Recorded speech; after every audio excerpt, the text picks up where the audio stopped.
Good morning. I'd like to call to order the joint committee hearing with committees on housing and the Committee on Health and Homelessness. Thank you all for squeezing into our little room here and being with us this morning. It is Wednesday, February 14th, 9:33, and happy Valentine's Day to everybody. We have a pretty quick agenda here, and I believe only one person on Zoom, so I'm not going to run through our entire Zoom clarifiers here. Just know that if you are testifying, there will be a 2-minute time limit. And everybody please refrain from profanity or uncivil behavior. But I think everybody's going to be on good behavior this morning. That said, first item on the agenda is HB 2324 relating to housing. This appropriates funds for prefab, modular, Kauhale type housing for homeless individuals and low-income households. Vice Chair for the testimony.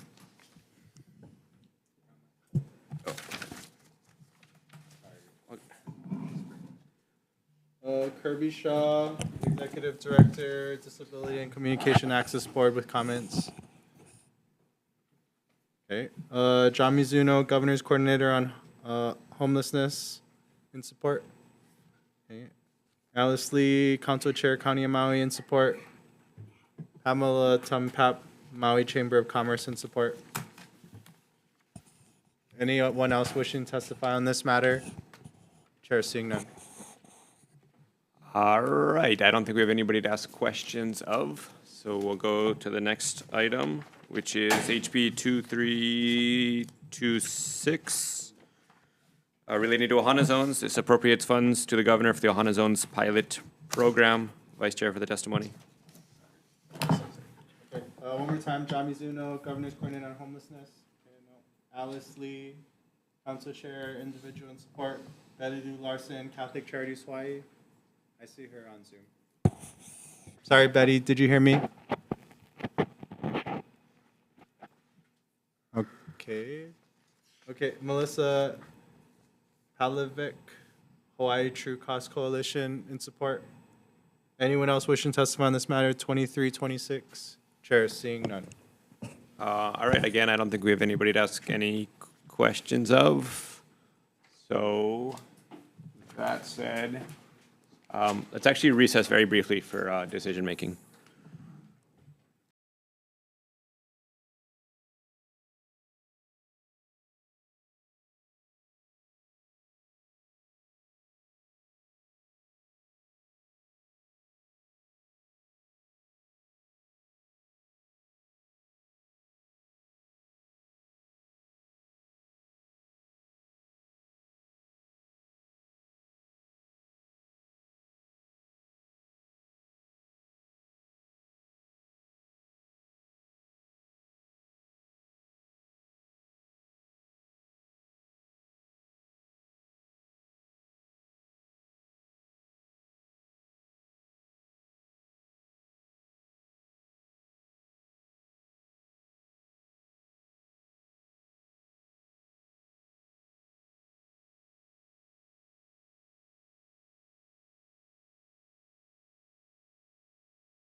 with the Joint Committees on Housing and Health and Homelessness for decision-making. First, you good? Yes. Sorry, first item on the agenda for decision-making is HB 2324 relating to housing. I recommend moving this out with an HD1 with a defected date. Members, questions or comments? Representative Onishi. Chair, I believe both of these measures are really important measures to move forward. I am very disappointed, though, with all of the support that there's nobody here to testify in person so we can ask questions. I particularly would like to know what was the cost to set up the Kauhali that we had at the Department of Health. And these bills are blank, and so therefore, how much money is needed? And we've all heard this session that we have to be very thoughtful in what we're going to fund. And especially since this is going to the governor's office, I think we need more accountability on the costs and what the projection is. I would like to ask, if possible, that you include in the committee report that we get some information as to the costs for these programs as it moves forward to finance. But with that being said, I'm voting on with reservation. Okay, thank you. And I appreciate the comments, and we'll certainly note that in the committee report that more detail is needed for finance to make a determination here on cost. Housing Committee members, further comments? Yeah. Vice Chair, are you? Chair, I reflect the same sentiment as Representative Onishi. At the FIN hearings, I also asked the governor's new homeless and housing coordinator regarding this project and where they relocated the units and how much it costs, and he didn't really have any answers. So it would have been nice to get some of those answers today and just figure out how we're spending our money. So I'll also be voting with reservations on this measure. Thank you, Chair. Okay, thank you, Vice Chair. Members, further comments? Yeah, and I'll just note I have the same concerns. It would have been good to hear some information on, and also the need for it. I think we all probably agree that this is good to continue for discussion and likely a good program, but more information is certainly needed. That said, Vice Chair for the vote. Members voting on HB 2324, Chair's recommendation is to pass with amendments. Chair votes aye. Vice Chair votes with reservations. Representative Kila is excused. Representative Kitagawa. Aye. Representative Miyake. Aye. Representative Onishi is voting with reservations. Representative Todd. Aye. Representative Matsumoto is, hello. Got it. Chair, your recommendation is adopted. Thank you. Health Committee members, same recommendations, questions, comments, or concerns? I would just add to the comments, I am also very concerned about the amount of monies. I would like to have the vehicles moving. And so as we move into the next part, certainly our committee will be drilling down much more closely because there are a number of bills moving and a number of programs moving. And so we really want to get a better handle as we move towards budget and what we can refine further down.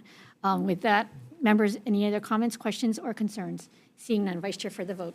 Health Committee voting on HB 2324. Chair's recommendation is passed with amendments. Chair and Vice Chair vote aye. Representative Amato? Aye. Representative Iligan? Aye. Representative Kobayashi? Aye. Representative Martin? Aye. Representative Nishimoto is excused. Representative Garcia? Reservations. Chair, recommendations adopted. All right, next item on the agenda is HB 2326 relating to Ohana zones. I'll say to start that I have the same concerns on this bill. Again, it would have been good to hear from the administration on the need for further funding for Ohana zones and where they're at with their current levels of funding. Based on my understanding that there is adequate funding currently for the Ohana zones program, my recommendation today is, one, to defect the date, but two, to narrow the bill down to, instead of broad funding for Ohana zones, to instead fund mobile health clinics targeted towards people living in Ohana zones, which we know is really needed. So we'll fund for 2 mobile health clinics while leaving the appropriation blank for further discussion. Members, Housing Committee members, questions or comments? Vice Chair, are you? Comment. Chair, it's my understanding that a measure last session was taken up, HB 788, and was deferred. I'm not sure what happened with that bill. It seems to do the same thing, so I'm not sure what we're doing on this measure with this bill. Yeah, we are doing the same thing. Got it. Thank you, Vice Chair. Representative Onishi. Yeah, Chair, I really appreciate your amendment. I think that makes a lot more sense. I think that's definitely needed. So with that, I'll change my reservations to support. Thank you, Representative Onishi. Housing Committee members, further questions or comments? All right, Vice Chair for the vote. Members voting on HB 2326, Chair's recommendation is to pass with amendments. Noting the excused absence of Representative Keela, are there any members choosing to vote no or with reservations? Chair, seeing none, your recommendation is adopted. Thank you. Health Committee members, Chair's recommendation is same. Comments, questions, or concerns? Discussion, I will say, members, our committee did conduct some informational briefings over the interim where we drilled down on what some of the Ohana zones and Kahale funding was appropriated for and what was going to be allotted for. It did not include these mobile services. So I really appreciate Chair of Housing moving this along, because I think what we need to understand as we drill down further is the array of services that are needed at the Kauhale and the Ohana zones, and then push the administration to make sure that they're using funds, and if we provide them additional funds or not, that they're using it for the things that we that make the Kauhale effective. And so that's one of the reasons why we're moving this bill along. Members, any comments, questions, or concerns? Seeing none, Vice Chair for the vote. Health Committee voting on HB 2326. Chair's recommendation is passed with amendments, noting the excused absence of Representative Nishimoto. Any reservations or noes? Hearing none, Chair, recommendation is adopted. Thank you, Chair. All right, thank you all. And the signal for the business, this public hearing is now adjourned.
Good morning. I'd like to call to order the public hearing for the Committee on Housing. Today is Wednesday, February 14th. It's 9:46 a.m.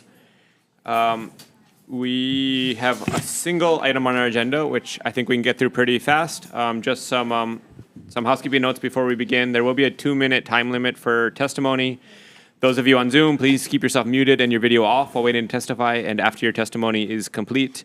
And please avoid using any trademarked or copyrighted images on your Zoom backgrounds. And for everybody, please refrain from profanity or uncivil behavior. Such behavior may be grounds for removal from the hearing without the ability to rejoin. First item on the agenda is HB 2629 HD1 related to the conveyance tax. This establishes the Homeless Services Special Funds, it modifies the structure of the conveyance tax rates, and it allows the counties to apply for matching funds from the Affordable Home Ownership Revolving Fund for housing projects that are subject to a perpetual affordability requirement. Vice Chair for the testimony. Hakeem, HPHA with comments on Zoom.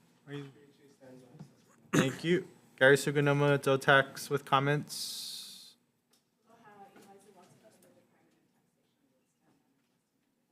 Thank you very much. Mary Alice Evans, Office of Planning and Sustainable Development with comments.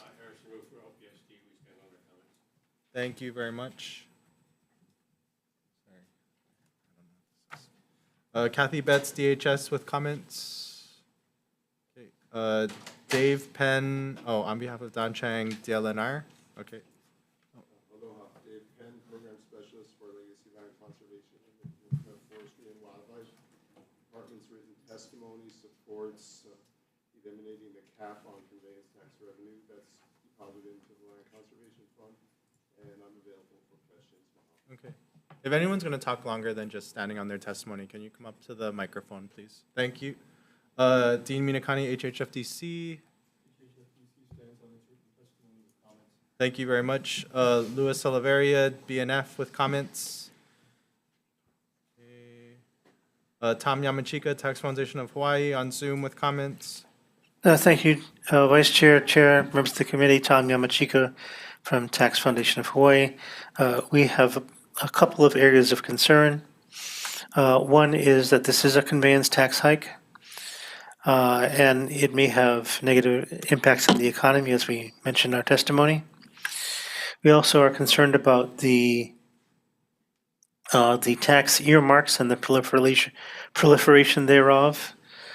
And we are very concerned that we've got like a shadow budget here in this state. Not only do we have our general fund budget, but we also have the monies that are being dispersed through these special funds, which creates a shadow budget different from the main budget that it's very, very difficult to understand, especially if we have hundreds or thousands of these different special funds, and I believe they are currently in the thousands. I'm happy to answer any questions. Thank you very much for the opportunity to testify. Thank you very much. Betty Lou Larson, Catholic Charities of Hawaii, in support on Zoom. Are you there, Betty? Okay. Lindsay Garcia, Hawaii Realtors, in opposition. Evan Oye, NIAP Hawaii, in opposition.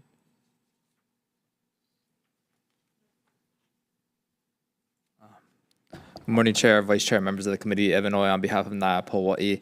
We respectfully stand in opposition to this measure. From a policy standpoint, we don't feel increasing conveyance tax is a good practice. Just from a macroeconomic standpoint, this will reduce investment in Hawaii as well as increase the cost of transacting, which may lead to actually the overall reduction in collection of conveyance tax because there will be less, transactions to actually have that income stream coming in. So, due to the economic impacts where, we express broad concerns, and while we do understand, where the allocations and the funding will go, we respectfully do oppose, any increase at this time. So happy to answer any questions. Thank you. Thank you very much. Is it Kenna Storma Gibson? Yes, thank you. Did I get it right? Yes. Okay. In support? Go ahead. Yes, in support. And I just wanted to really encourage us to think of, that this bill provides funding for homeless services all the way to affordable home ownership. And so reaching the full spectrum. And then I wanted to request amendments for multi-unit dwellings, for apartment complexes, commercial real estate. So the language from HB 2364, HD1, which talks about a lower rate if you're selling an apartment building, right? And I wanted to propose the rates of a rate of 1% if it's below $10 million, a rate of 1.5% if it's below $30 million. So from 10 to 30.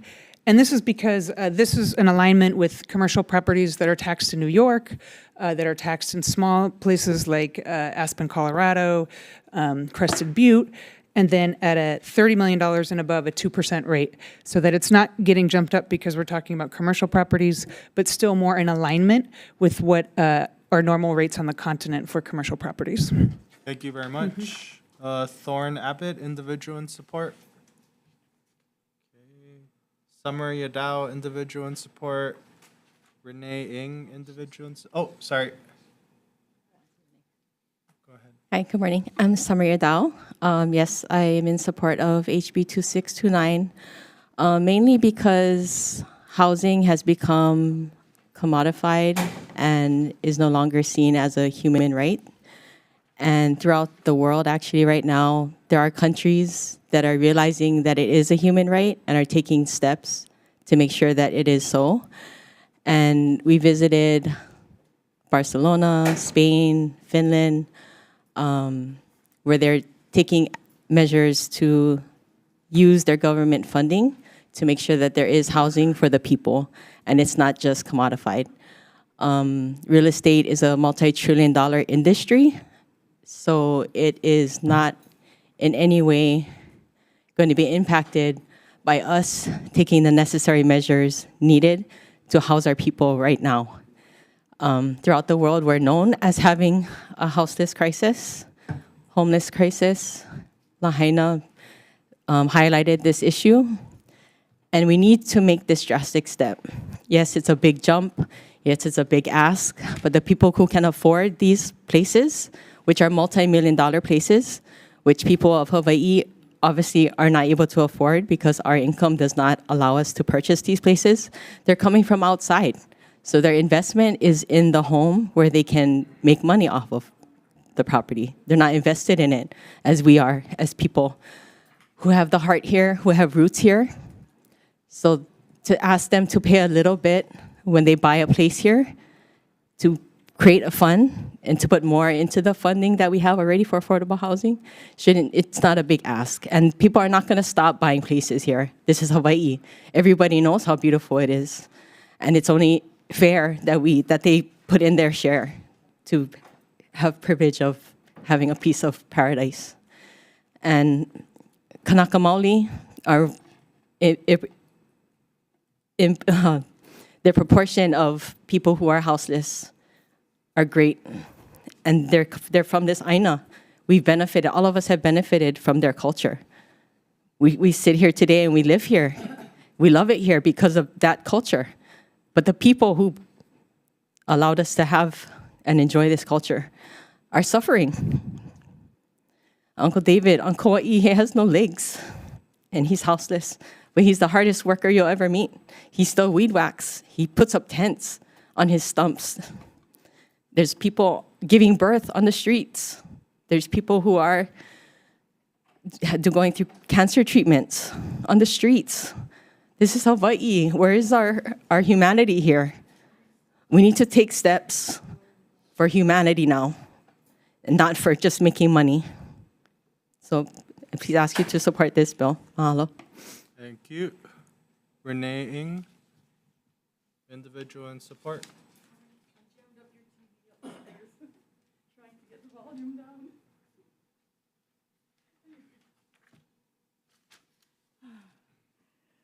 Good morning, Chair Evelyn and members of the committee. My name is Renee Ng, and I'm here to testify in support of Bill 2629.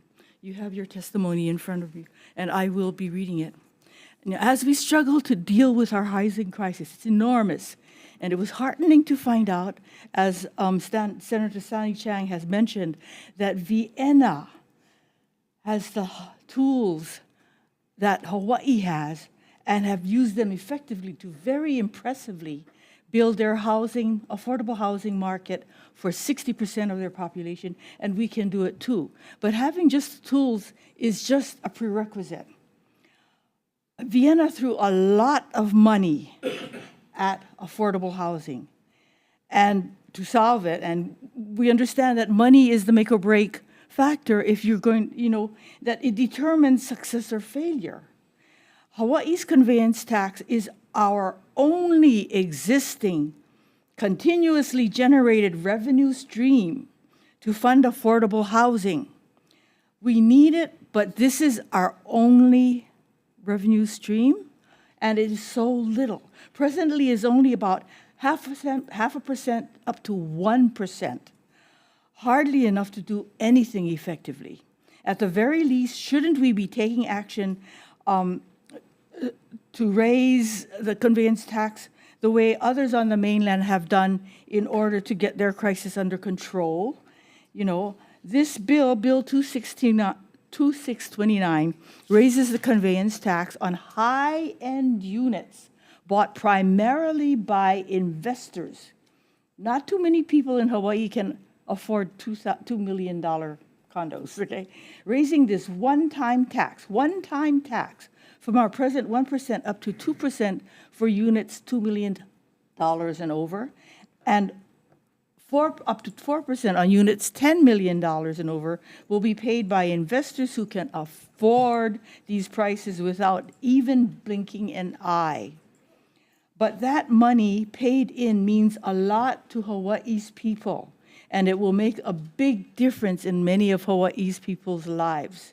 Like the business community, the business of creating affordable housing needs a committed annual revenue stream that's predictable to make effective planning possible. Otherwise, the ad hoc funding, it's welcome, but it creates, they call it a funding cliff. I know how it is because I face the same thing at work. You can't plan because you don't know if you're going to get funding for that next year. So when the money runs out, it undoes a lot of the progress. The governor has provided the political will for positive action for affordable housing. The community has worked diligently to research effective ways to address our crisis. And we ask that you please pull together with everyone in doing all you can to create the continuously generated revenue stream with a higher conveyance tax that Hawaii needs to begin to get our housing crisis under control. I thank you for this opportunity to testify. Thank you. Thank you very much. Christopher Jungers. Thank you very much. That's it for people who indicated they want to testify. Are there any other individuals wishing to testify on this matter? Go ahead.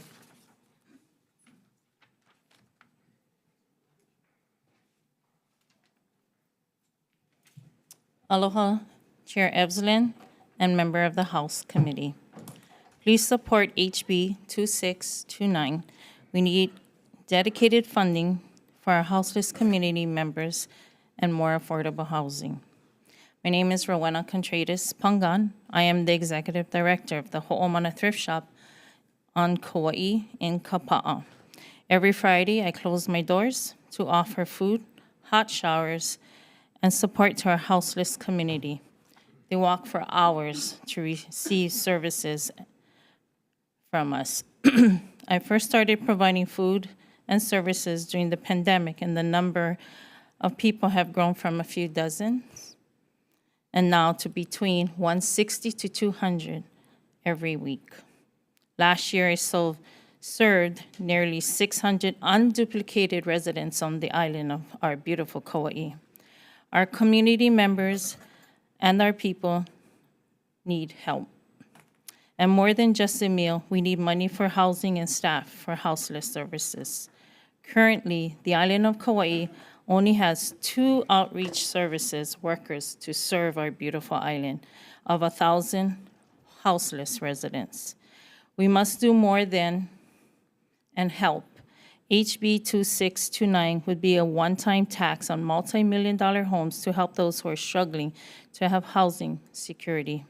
I urge you to do what you can as our elected officials, and please pass this bill. Mahalo, Rowena Contreras Pangan, Executive Director of Ho'omana Kapa'a, Kauai. Mahalo. Okay, thank you. Anyone else wishing to testify on this matter? 2629. Chair seeing none. Members, questions or comments? Okay. Betty Lou, sorry. Hi, Betty Lou. I apologize. I could not get my system to unmute or start the video. Thank you very much for accepting my testimony. We feel that this is an important bill, but we need to keep the 50% of the conveyance tax to the Rental House Revolving Fund. It's the only dedicated source, as you know. And as one of the people commented before, it's very difficult to plan if you don't know how much money you have coming into a fund. That's especially true for housing. You have to look for land, all the things that need to be done before you can even think about doing an application. And so having some predictability is very important, I think, for us to increase our housing stock. We know that we cannot keep up with housing, and the legislature wants to, for example, put more money into Tier 2 for workforce housing. So these demands are growing. It's not the time to reduce the funded the funding into the rental housing revolving fund. Thank you. And we do support the additional increases in the tax. We feel that it hasn't been updated in 14 years, and now is the time, as many speakers have said. Thank you very much. Thank you very much. Okay, last call. Anyone else? 2629. Okay, go ahead. Good morning, committee members, Mr. Chair, Mr. Vice Chair. My name is Blossom Fichera, and I'm from the island of Maui. I also serve as the Advocacy Director for Kaleo Kupono Kaleo Kaina. We are a housing advocacy organization and has spent almost a year in putting together, doing our research, visiting different places, and coming together to realize that with all of the work that has to be done in affordable housing, just generally, what has been the major stumbling block for a lot of the nonprofit organizations and agencies, both at the state and county, is a lack of committed and dedicated funding sources. You cannot plan for a 5-year strategic plan for affordable housing if you don't know how much money you're going to be receiving year to year. I am a founder of a nationally recognized homeownership training organization called Hawaiian Community Assets, and I learned a lot just doing that work in trying to secure funding necessary to do the work that we do. In particular, we are asking for that 10% set aside for homeless services. When you have organizations who are being forced to shut their doors because they don't have funding to pay for staff or administration, our homeless community suffers the most when they don't have adequate access, not just to housing, but to the wraparound services that is necessary to keep them in housing. Affordable housing in Hawaii is at a crisis level. We all know that. Hawaii, the fire in Lahaina has forced us to recognize that at a higher level. And I think that when we look at the conveyance tax, Ms. Larson is correct. It is the only identified regular stream of funding for affordable housing. But what's happening is that everybody's focusing on rentals only, when actually we need to start to invest in our people so that they can plant and replant their roots in this aina. And the only way we can do that is through home ownership. And so I would encourage you to maintain that recommendation for the homeownership fund, the rent revolving loan fund, as well as homeless services. Thank you. Thank you very much. Is there anyone here from DOTAX that wants to testify on this matter? No? Okay. Okay, thank you very much. Anyone else wishing to testify on this matter? Last call, 2629, HB 2629. Okay, seeing none, Chair. Members, questions? I have a question for Mr. Yamachika. Representative If Tom. you're still on Zoom. Sorry about that. Hey, thanks for being here. I'm a little confused, so I'm hoping you can clarify so I don't look stupid when we vote on it later. But most of the testimony focuses on a pretty substantial conveyance tax increase for high-end properties, 5 million, 10 million, the new brackets. But if I'm reading it correctly, doesn't it also substantially increase the conveyance taxes for pretty much all properties being transferred? Like including ones as that drafted, are- it does, yes. Yeah, as much as like 3 to 4 times as much in some cases, or give or take? In some cases, I mean, the brackets are complex, but you can do the math, and I think you can find levels lower than $5 million where you'll have a kind of a substantial difference. Okay, this may be, I don't know, a crazy question. Do you know kind of like what the average closing costs are on like an average single-family home now, or maybe is that best directed to someone else? That wouldn't be me, sir. I mean, I think you might want to talk to a realtor or one of the nonprofit organizations that operate in that space. Okay, thank you. Thank you.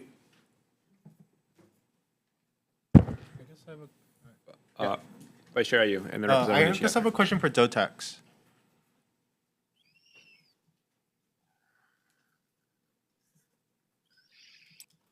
I guess my question is, when a property is conveyed, who pays the tax? Is it the seller or the buyer? The seller.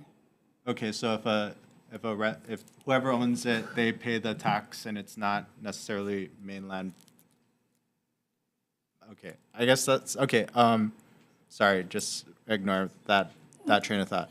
I guess, on like a housing development, does the developer pay the conveyance tax if they're selling units, or is that the purchaser in those like new housing circumstances? The seller. It's always the seller. Okay, okay, understood. Thank you very much. Representative Onishi. Yeah, I have questions for DOTAX. Thank you for being here. Following up on Rep. Ayu's question, so the seller pays the tax, but do you think that that tax is put into the price of the property when it's sold? I think that would be the case. Okay, thank you. I have another question. So currently, on an annual basis, how much conveyance tax is collected? So in fiscal year 2023, it was 92 million. 92 million? Yeah.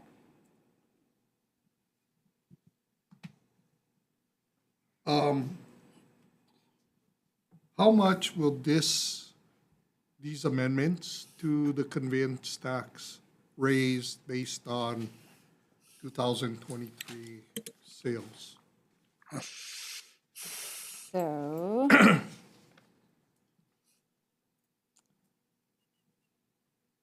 let's see. Sorry, I kind of have them. I have them broken out according to what the previous bill was, so not on the HD one.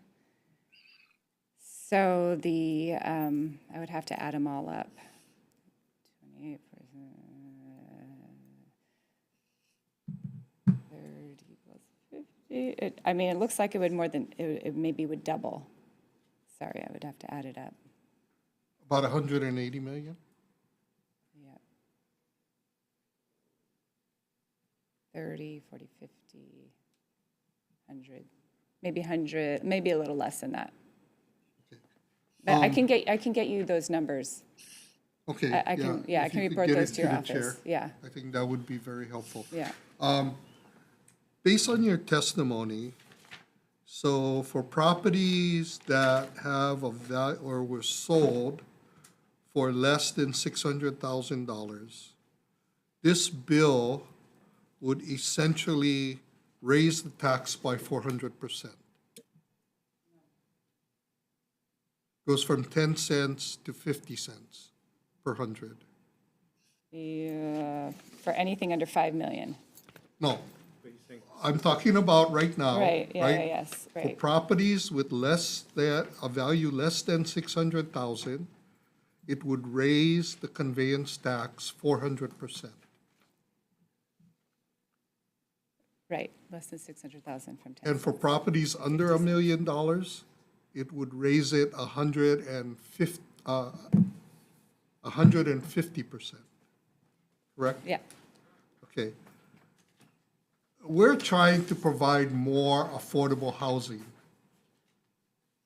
And this, in essence, would be taxing that affordable housing.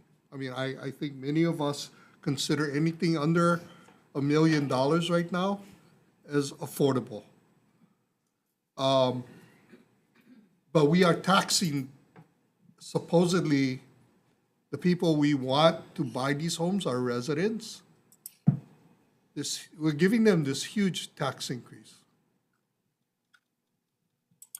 So I don't know, I mean, your thoughts on us doing that? I mean, I realize you're the Department of Taxation. yeah, we just administer. So if you want us to increase people's home for less than 600,000 from 10 cents to 50 cents per hundred, then we just administer You're it. just going to collect it, right? We just collect it. Okay. What happens if I guess they have to pay it, right?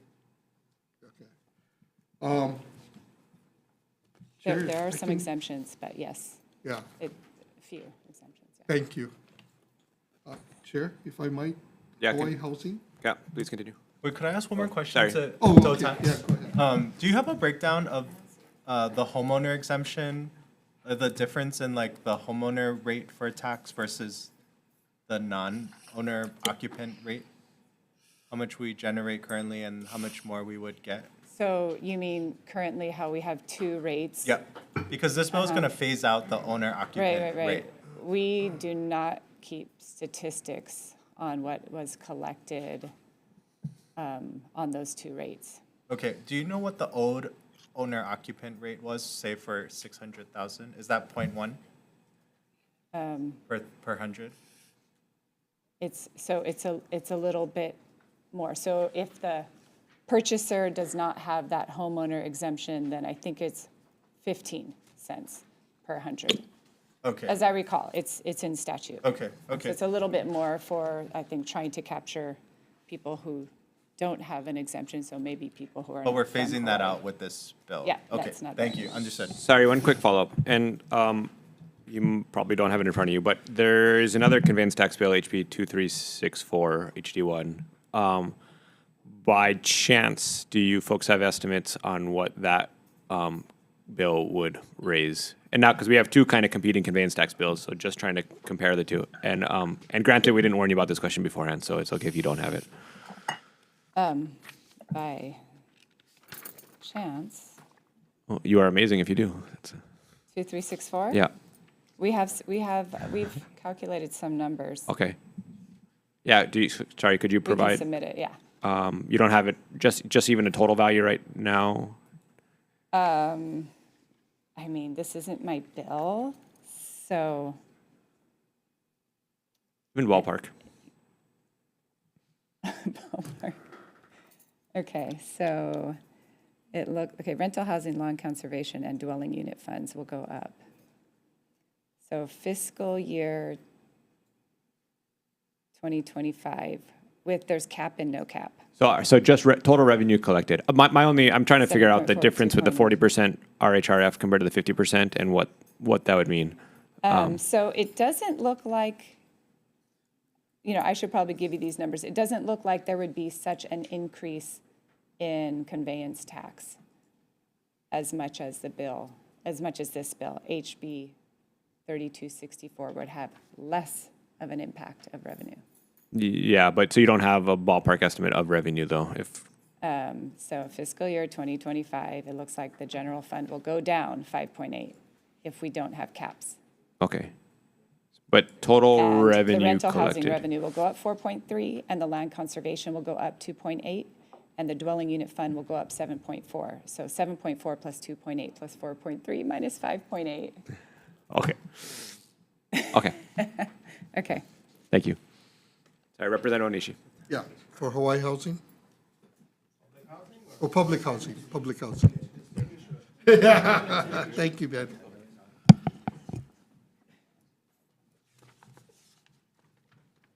Happy Valentine's Day, sir.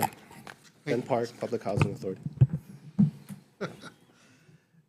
Ben, in your testimony, you talked about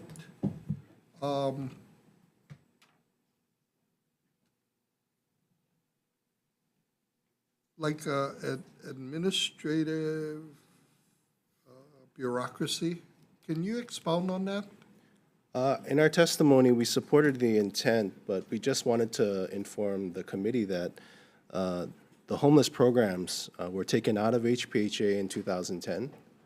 So if you want us to administer initiatives, homeless initiatives, through the Homeless Services Fund, there might be some issues, hypothetical issues like we don't want to do things here, we don't want to do things there, but, we would probably ultimately defer to the Homeless Programs Office.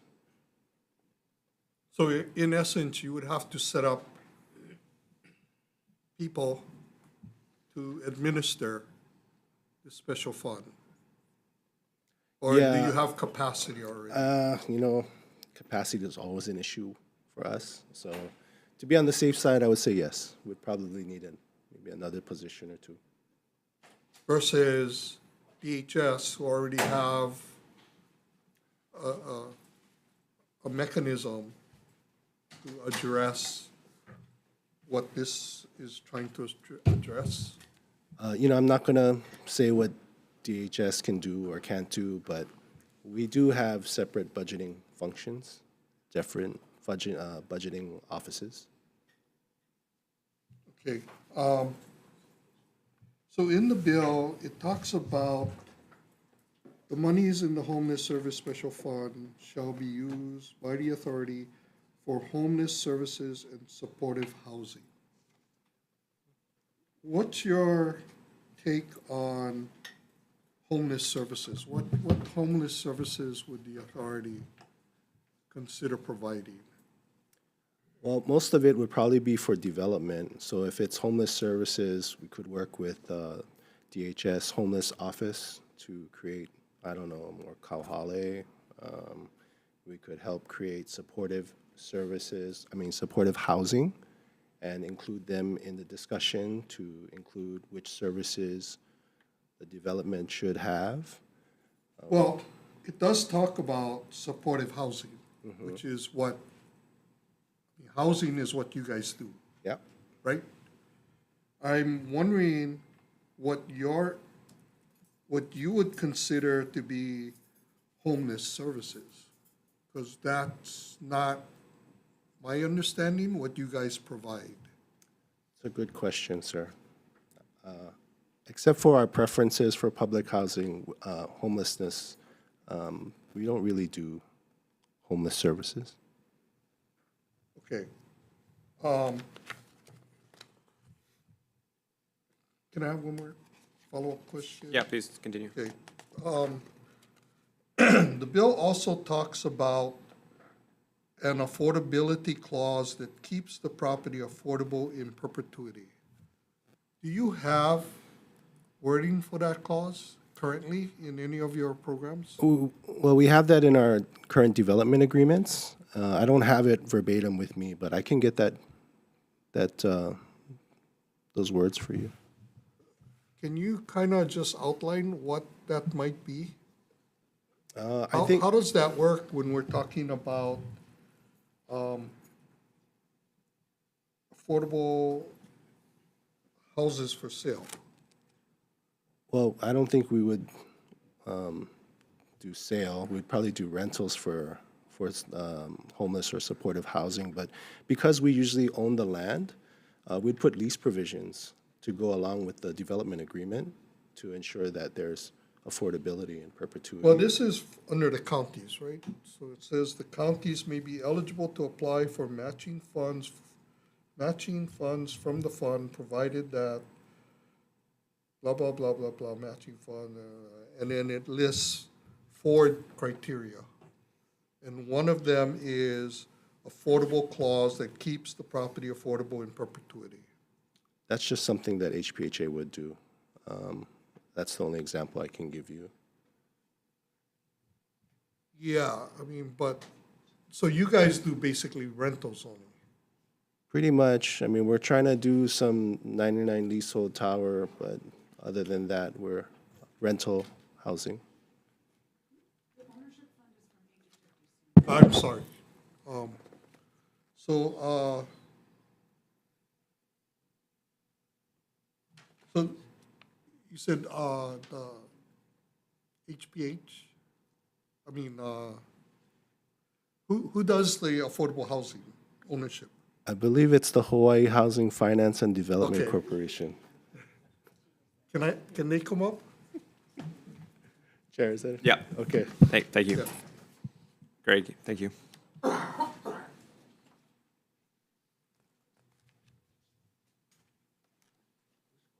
Craig, sorry. Morning, Chair, Thank you, committee Craig, members. for- I'm Craig Hirai, the Executive Assistant at the Hawaii Housing Finance and Development Corporation. So Craig, you folks would be the persons that would be managing the Affordable Home Ownership Revolving Fund? Correct. So this provision for the counties, how do they do that? To be perfectly honest, I'm not sure. But I know that there are, I think, some community land trusts or something like that that. I'm sorry, what was that? Community land trusts, and I think on Maui, maybe that are looking at or are doing. When they have land, they keep it affordable in perpetuity, is my understanding. Usually, on the state side, we're dealing with leases, like Mr. Park said. But on for sale, we usually just have buyback provisions and affordability buyback provisions, shared appreciation on HHFDC land. So I'm not quite sure how the counties intend to do that. What I have seen is when they've, say, given a nonprofit grant to purchase land for a low-income housing tax credit project, that what the deed restriction says, it has to be for senior housing unless they get permission from the county to do something else. But perpetuity, I really don't have any personal experience with. But are those projects for sale? Were the lands No, for sale? that was that was LIHTC, that was rental. Do you know of any projects where the land is for sale that has to be kept in I'd have to look perpetuity? at that, but I thought maybe the community land trusts.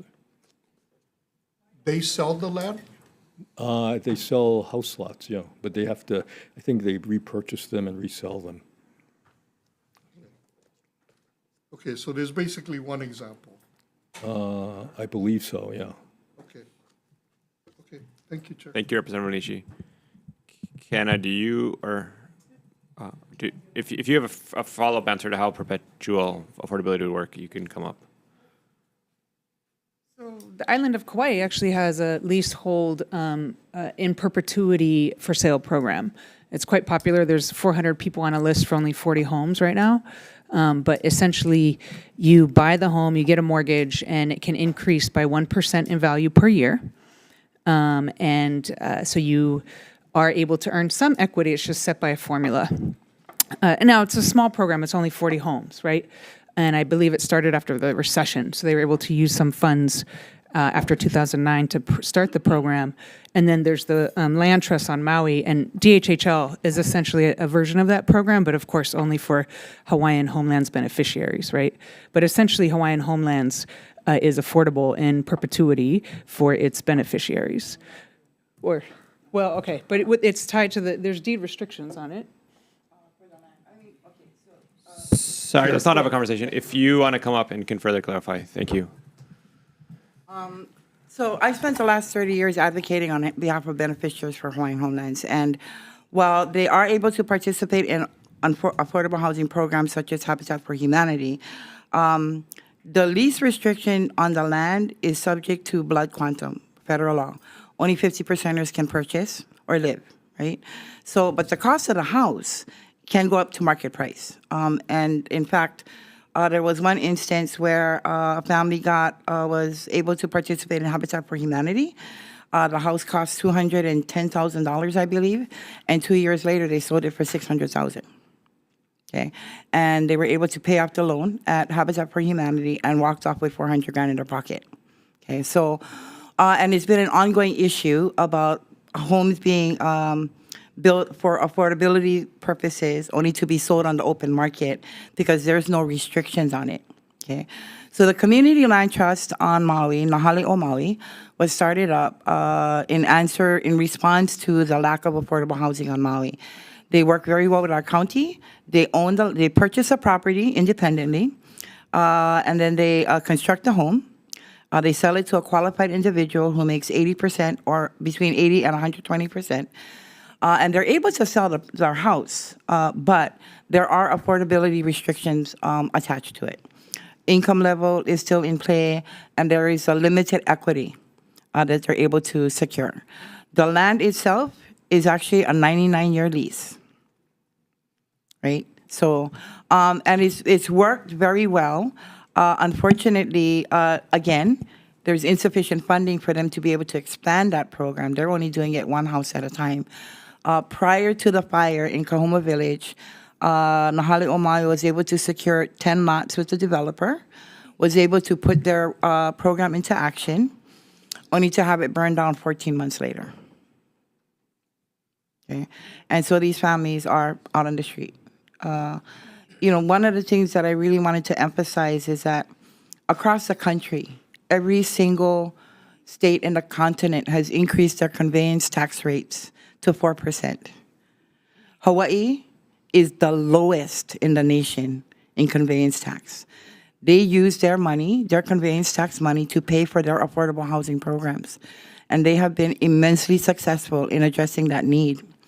Hawaii is behind by 20 years. And we've already worked with the County of Maui to develop their comprehensive affordable housing plan. I'm sure Representative Miyake is familiar with that. We increased our property taxes by, I think, 1% and generated $58 million in revenue for our affordable housing fund. And just as the county was getting into the play to start their planning for affordable housing, we have Lahaina. Okay? So, like I said earlier, I was born and raised in Lahaina. I am from Maui, born and raised. And while we know that there's an affordable housing crisis in the state of Hawaii, Lahaina made it very, very clear at what level our affordable housing crisis really is. In one fell swoop, 6,800 people became homeless. That doubles the estimated homeless population in the state in 24 hours. And it's 6 months later, and we're still trying to figure out, number one, how are we going to resolve that issue in Lahaina? Number two, most importantly, where's the money going to come from? Because estimates are $8.2 billion just for infrastructure for the west side. That's 5 miles, $8.2 billion. Where's the money going to come from? Maui County doesn't generate that much. Okay, and the federal government cannot give us that much, not in one fell swoop. This is a 10-year recovery period. So when we look at this conveyance tax increase, that's what we're talking about. It's not an immediate fix for Lahaina, but it definitely allows us to use Lahaina as an example for the long-term planning that needs to happen. No matter what anybody says, whatever anybody feels, whether it's a homeless service provider, an affordable housing developer, or just Joe Blow on the street, okay? When you talk to them, two things pop up: housing and employment. Living wages. Those are the two things. We cannot fix the living wages part, but we certainly have the opportunity to fix the housing part. And for that, Representative, we definitely need your help. The community cannot do this on their own. Mahalo. Thank you. Chair, I have a follow-up question. Representative Excuse me, Onishi. if you could go up there? Yes, sir. So we're talking about lease land. We're not talking about fee simple land. We're talking about both, okay? So what is the fee simple project? that The you fee can give simple me? project, there's three currently right now. One is Hawaiian Homelands, 99-year lease. That's You can not pass fee it on. simple. It is not fee simple. The land stays in perpetuity with the Hawaiian Department of... Homelands. Right, Hawaiian Homelands. It's the improvement on the property, on the tract of land Yeah. that is resaleable, okay? The interesting thing, even with Hawaiian Homelands, is because the land doesn't transfer with the house on an open market, you only get the value of the improvement. Right. Right? You can't count the value of the land. So what would cost me as a beneficiary $500,000 for my house would cost somebody outside $1 million. Okay. Nahali Omaui is the same thing. They adopted the 99-year lease provision for the property that they purchase and only provide the improvement on the land for sale. Okay, thank you. Okay. If I can call HFDC again, Craig?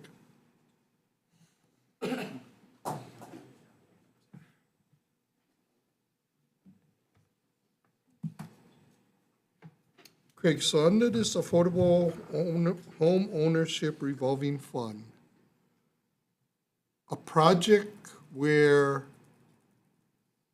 there is a leasehold interest would qualify for these funds?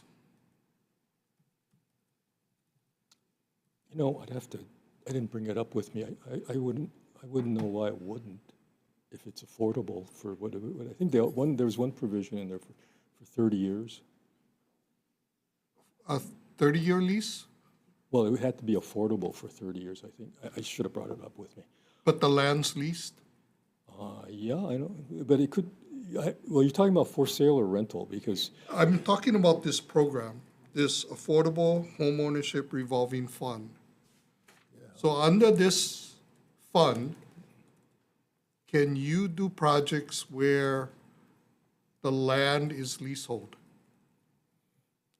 I'm sorry, I got to go look at it. I don't have it, I apologize, I didn't bring it up with me. Okay, because that's where this program is, right? You're gonna loan the county money, right? And it has to have this property affordability and perpetuity clause. Can I go get the law? Well, I mean, Sorry, you can provide it, I Okay. guess, to the chair Yeah. later. I just don't have it off the top of my head. And I guess, correct me if I'm wrong, so my understanding of the AHRF program is that you folks can loan the money out to a variety of institutions, including CDFIs, and then the provision that would require perpetual affordability would only be, under this bill, would be county matching funds. So it's just the county, if the counties are going for matching funds, I believe that's the only part that would be narrowed towards perpetuity. I'm sorry, yeah, I just, Okay.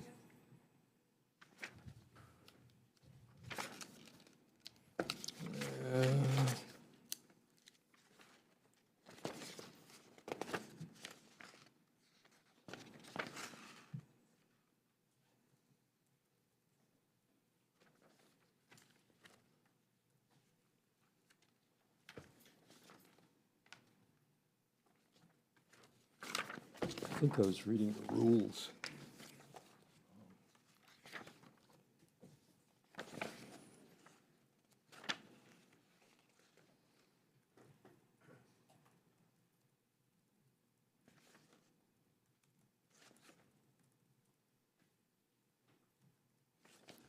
I'm sorry, I'm going to have to look at the Okay. rules. If you wanna, are you okay if you provide it, Esther? Okay. Okay, thanks, Craig. Okay, members, any further questions?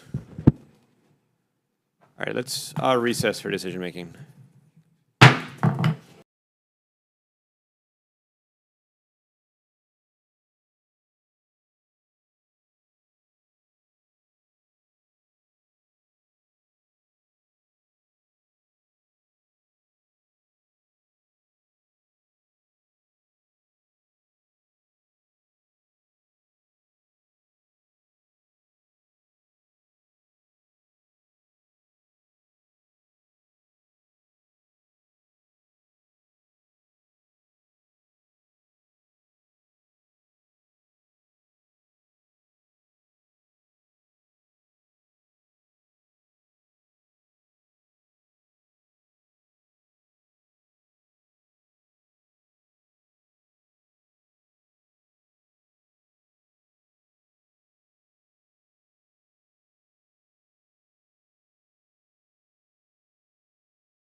Reconvening our 9:45 Public Housing Committee public hearing for decision-making. We have a single bill here up for decision-making, which is HB 2629 HD1.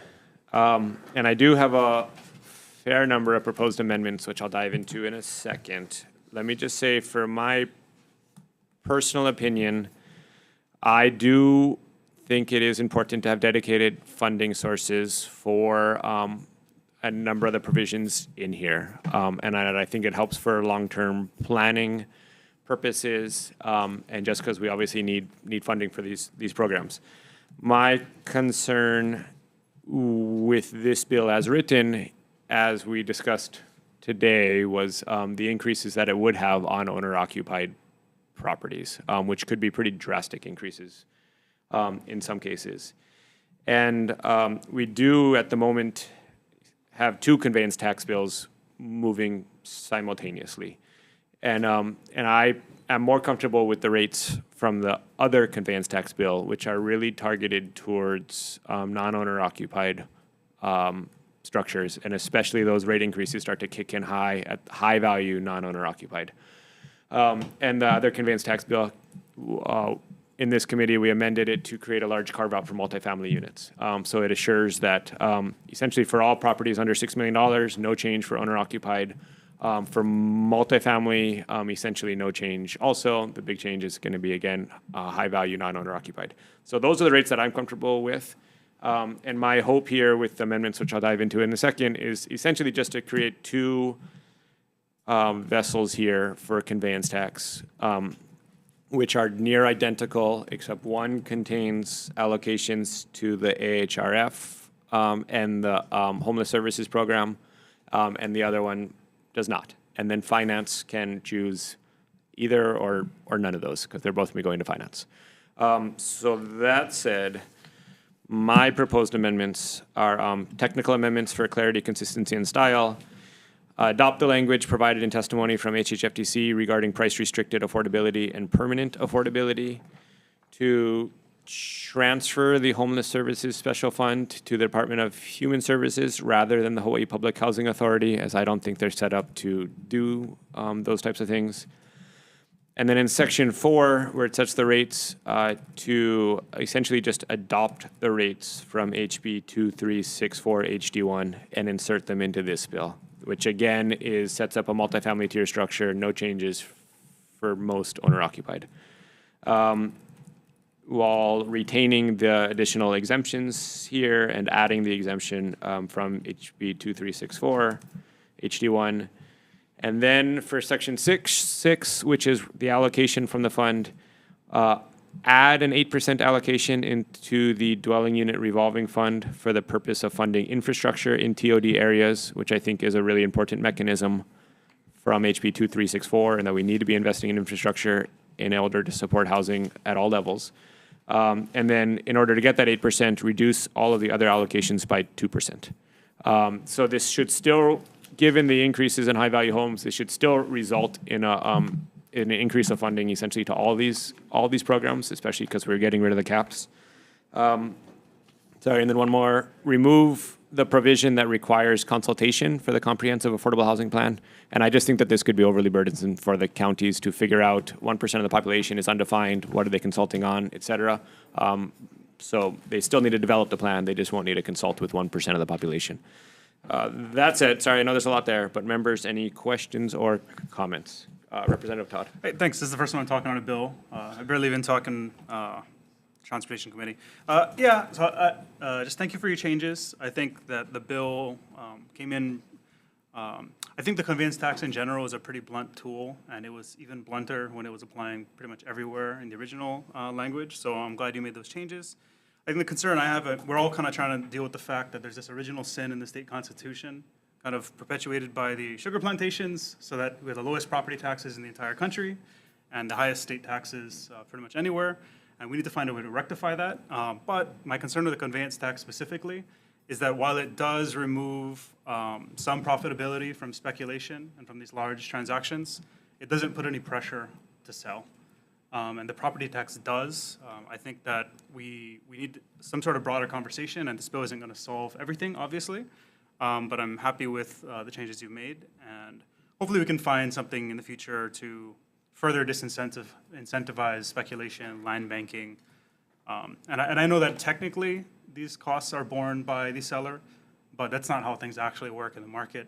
A portion is always borne by the buyer, and thankfully, at least those costs will be passed on to luxury properties and not, someone like in my situation, when I was fortunate enough to buy a home in kind of the cheapest part of the state, which is my district, something like this in the original language, where it just cost an extra $1,000, something like that, it may have made it inaccessible. It may have meant that I needed to wait longer, and maybe if I waited longer, it would have gotten more expensive. Something along the margins like that can be kind of dangerous. So I appreciate the changes, though. Thanks, Chair Todd. Any other further questions or comments? Sure. Representative Onishi. Yeah, thank you for the thank you for the amendments. I think they're very helpful to moving this bill along. But I want to express the same sentiments as Representative Todd. We have been trying for a number of years to get the Hawaii public to grant the state the opportunity to address property taxes, because the counties have not addressed property taxes equitably for Hawaii residents, as well as to disincentivize investment and the sale of property to people from outside of Hawaii. I think that if they want funding, then if you want consistent funding, it should come in the form of property taxes, not conveyance taxes. Conveyance taxes will change from year to year.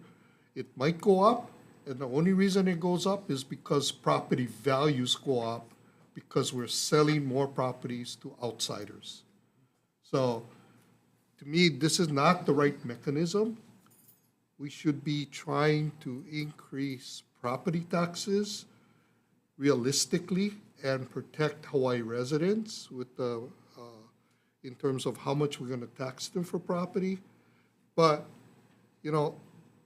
we have been constantly fighting this public opinion that the state shouldn't have this opportunity. Yet we continue to give the counties more and more taxing authority. We gave them the excise tax, we gave them the TAT tax, and in essence, we've gotten nothing in return. So with that being said, I still have concerns and reservations on this bill. So I'll be voting with reservations. Thanks, Representative Onishi. Vice Chair Ayu. Same, Chair. We'll be voting with reservations on this bill. I'd like to adopt the words of Representative Onishi on this matter, and permission to enter written comments into the journal. Thank you, Chair. I'm fairly sure we don't have a journal for these committee hearings, but well noted. And I want to add, I essentially agree with everything that the three of you just said. Property taxes, I think, are a much better tool for a lot of reasons. And especially when we're talking about vacant homes, right? I think, as both of you said, if we're trying to discourage that type of thing, then you got to increase the cost of sitting on that house and keeping it vacant, right? Which is better done through property taxes. If you're just increasing the cost for them to sell that property, then they're still going to sit on it. So that said, we obviously don't have property taxes at our disposal here. And we do have a need to raise money for these programs. And so I sort of see this at the moment as sort of a second best alternative, which is at the moment our only alternative. That's why I'd like to keep it moving forward. Members, further questions or comments? Okay, that said, Vice Chair, I just also want to thank everybody who came here, especially from Outer Islands, especially from Kauai. Thank you guys for being here. Vice Chair for the vote. Thank you, Chair. Members voting on HB 2629 HD1, Chair's recommendation is to pass with further amendments. Representative Eslin voting aye.